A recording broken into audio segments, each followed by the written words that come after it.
Well, it's another great welcome to FVTV. We have with us our Grand Master of Freemasons Victoria, Richard Elkington. Hello, Richard. G'day, Ash. Isn't it wonderful? Look, the temperature's increasing. I bet it's a good outside. day in Gippsland, is it?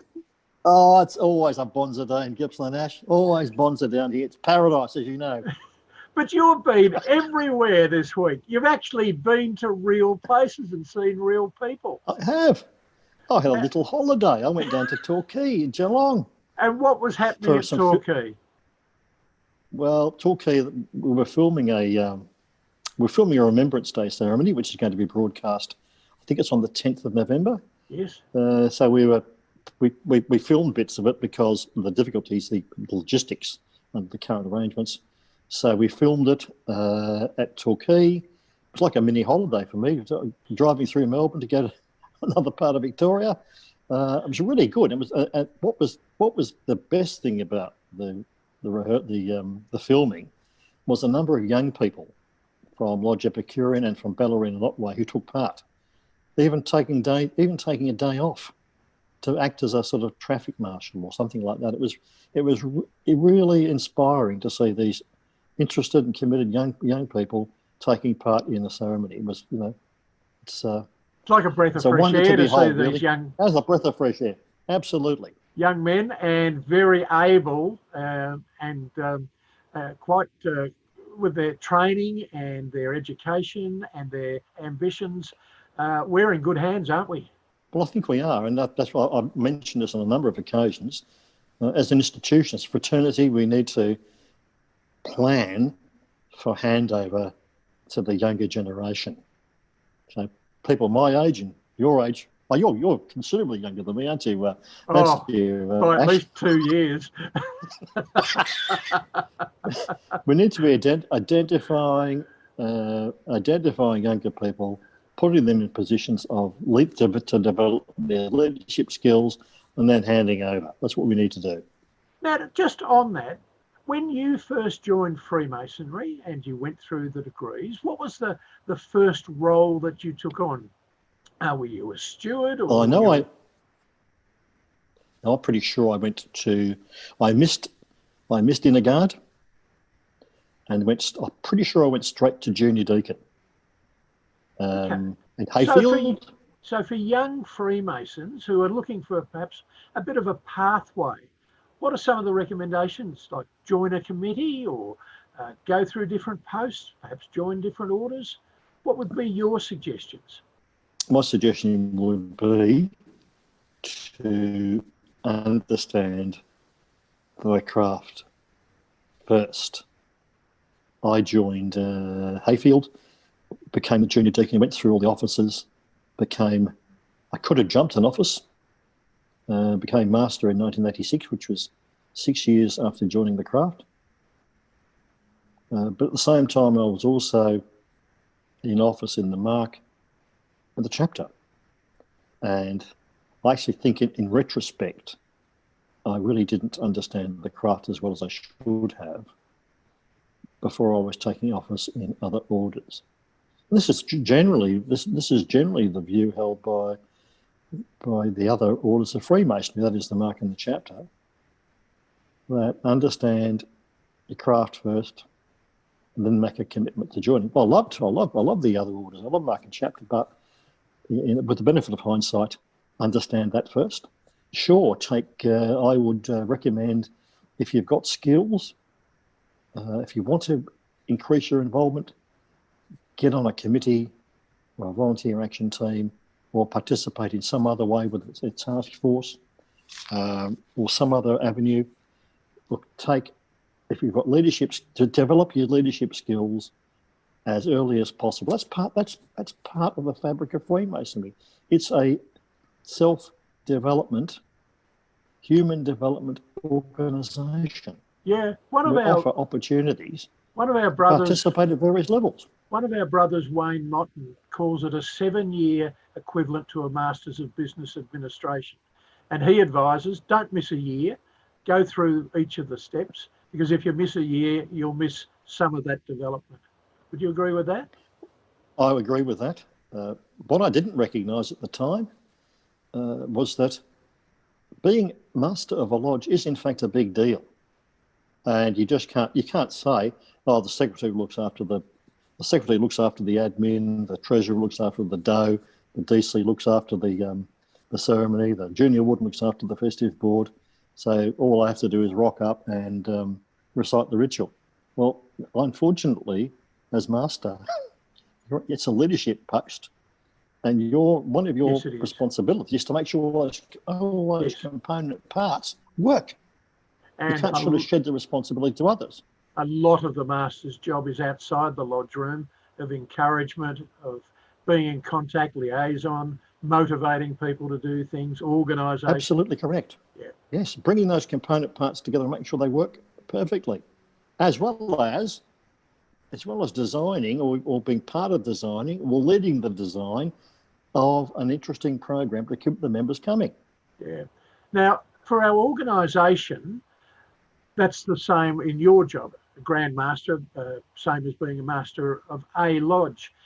It is the same thing. Yeah. It's the same thing. So there are so many components coming in. I know on the financial side that you want to look more at expenses and the financial side of things so that we're a good, sustainable organisation. That's absolutely correct.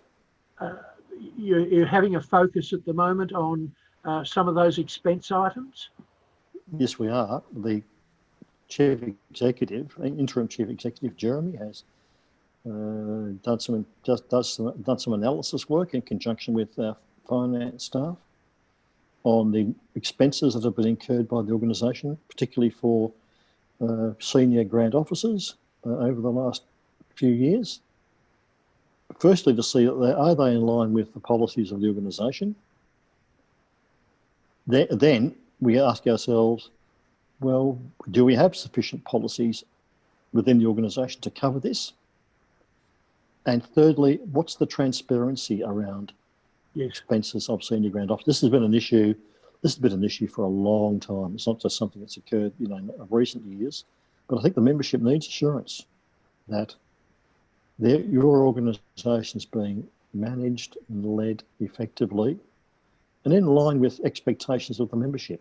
Yeah. And so whilst expenses on lunches and whatever and accommodation might well be justified in a policy context, do they actually meet the pub test, if you like, of the membership? Yes.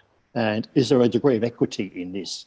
So, the example I've often used is, if I'm driving to Melbourne, I stop at Longwarry for a cup of coffee, should I slap that on the bill to Freemasons Victoria? Does that meet the pub test? Because I guess it only passes the pub test if the Mason in the car behind you can also put in a chit for his coffee. And that's the simple answer, isn't it? Yes, so there's a number of aspects to this. There's the policy, and then there's the practice. There's the compliance with the policy, and then how do we give confidence to our members that things are running well? And so what's the transparency around this?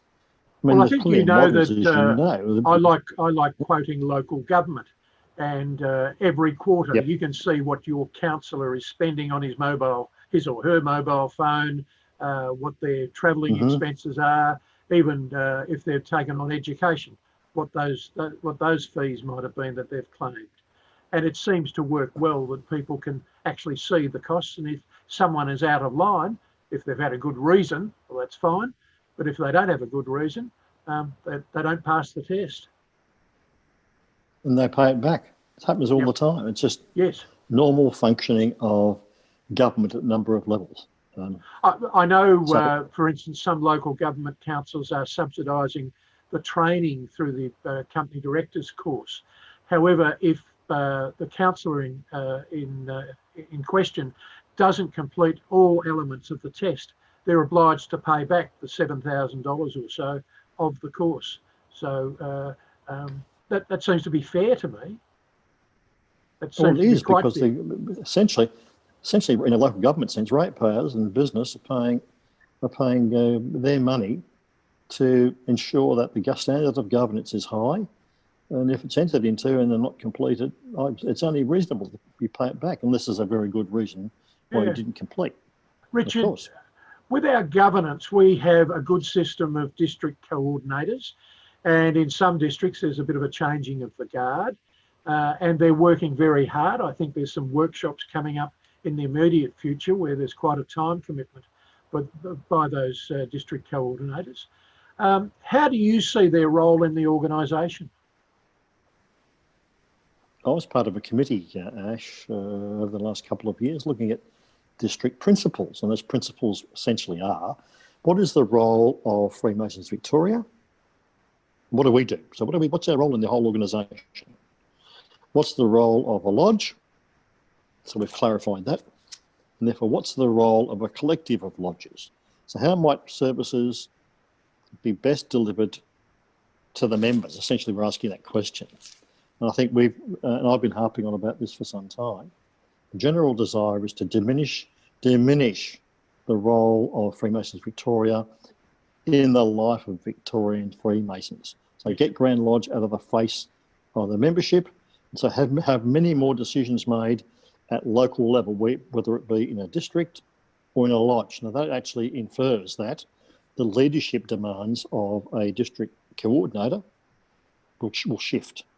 So Yes. it becomes more of a regional leadership role within your district or region and less of a coordination. So we use coordination really is sort of pulling people to make sure they're going in the right direction. Yes.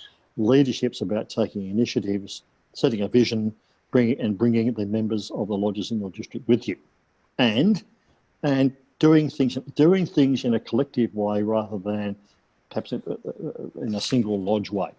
And so, given the increasing demands, we've actually put together a training course for district coordinates, which will be rolled out commencing, in fact, this coming weekend. Yeah, sure. And so, I remember last year talking with some senior Scottish Freemasons. They were telling me about in Scotland they have a large number of Provinces, provincial. I think it's 30 provincial Grand Masters, and some of them are unsure what their job is. Yes. Well, it's the same here. Yes. There was a position description, but no real training to make sure everybody was at the same level and really understood what was expected of them. That's the bit that was missing. Now, lodge life, Richard. So it's a really great thing. Lodge life. When you went to Lodge, Ash? When you went to Torquay, you saw real people in person, and you were actually wearing regalia for the first time since the grand installation. I was togged up in full bling, apart from gauntlets. I was wearing a suit rather than tails, mind you. Yes, it was really my first opportunity to be in a Masonic gathering since the grand installation. And I think it's Wonthaggi on Remembrance Day. I think you've given dispensation for the members down there to attend an RSL commemoration, but wearing regalia. Well, this is the people love doing this. I know that Wonthaggi is an example of a group of lodges that works well together. Mildura are having a Remembrance Day ceremony, and Junior Grand Warden's going to Mildura to sort of be part of that ceremonial. We've got Epicurean plus Bella in Otway Masons involved with the Torquay exercise. These sorts of activities show, one, a sense of connection with the community, and B, people are yearning to go back to a lodge. Yes, they are. And we've got 2 months for the rest of this year, and I think there's a lot of anticipation for 2021, when it looks likely that lodges will be able to meet again in person, perhaps with some different circumstances, maybe some restrictions for a little while, and then we can put our foot down on the pedal. Well, as you know, Ash, the government's been talking about COVID-19 normal, not normal, COVID-19 normal, which is sort of face masks, sanitisation and social distancing. But we notice in some other states, certainly in New Zealand, which is not a state, of course, could have been, South Australia are performing ceremonial. So there's different conditions applying in different states. So we're expecting it'll be COVID-19 normal, but then again, it may not be. But Well, I think the future recovery team, which is led by Anthony Booker, the Deputy Grand Master, that committee is going to meet immediately after Daniel Andrews makes his November 8 announcements. yes, And they'll be in a better way then to make recommendations to the board for our next steps and stages. well, as you know, I think you're a member of that committee, Ash, but there's Yes. a lot of health expertise there. Some brilliant experts at what they do. Some Brilliant expertise. quite So incredible talent. it's not just a whole bunch of good old boys getting around a table and Far from working it. out how to get back to lodge ASAP. It's taking into account the science. So Yeah. and the health recommendations. Some very exacting standards from a whole range of disciplines, including insurance and logistics and health. Health from a number of aspects. There's insurance, there's legal, there's a whole number of issues there to be explored. Well, I just saw the paperwork required to hold the Remembrance Day ceremony at filming at Torquay. Yes. I think there was pages and pages of stuff filling up protocols. Yeah. Yes. Yeah. Now, Richard, the next coming weeks, what do they bring for you? Well, I'm looking forward to the report, an interim report of the Ethics Centre. Yes. There is I don't communicate with them, of course, but there is a expectation that we'll get something sooner rather than later from the Ethics Centre. Yes. I'm looking forward to a whole range of Remembrance Day ceremonies. And by the way, we might want to talk a bit about the O'Hee Day. Yes. Now, this was the meeting held by Lodge Gregorius. Gregorius, beg your pardon. Gregarious and Gregorius. My error, mate, apologies. You attended there. Now, this commemorates when Greece said no in World War II to the Axis powers. Exactly. And there's an annual commemoration. This was what was your part in that? I didn't have to do anything, of course, but I gave an address about the importance of O'Hee Day and the learnings that I took from a lot of the research that I had to do. Yes. Did you speak any words of Greek? I did. Kelly Leventis did a phonetic translation for me. My Greek's probably as good as my Arabic, but at least I tried. So well done. So what happened on O'Hee Day was important. So what happened on the night? We had a number of presentations from individuals and an MC from the Greek community about the whole history. And Jim Karabatsos gave a terrific presentation on the history of O'Hee Day, and that was really quite moving, the whole ceremonial, because the importance of the campaign in Greece, the mainland, and in Crete was that it actually stalled the German and their Axis forces from invading Russia. Yes. And so I didn't know that. I didn't know the importance of a number of sort of battles that occurred during the campaign for Crete and in Greece, and the naval battle. Didn't know anything about that. And so I almost thought to myself, gee, this is a hidden theatre of war. Why don't more of us know about this?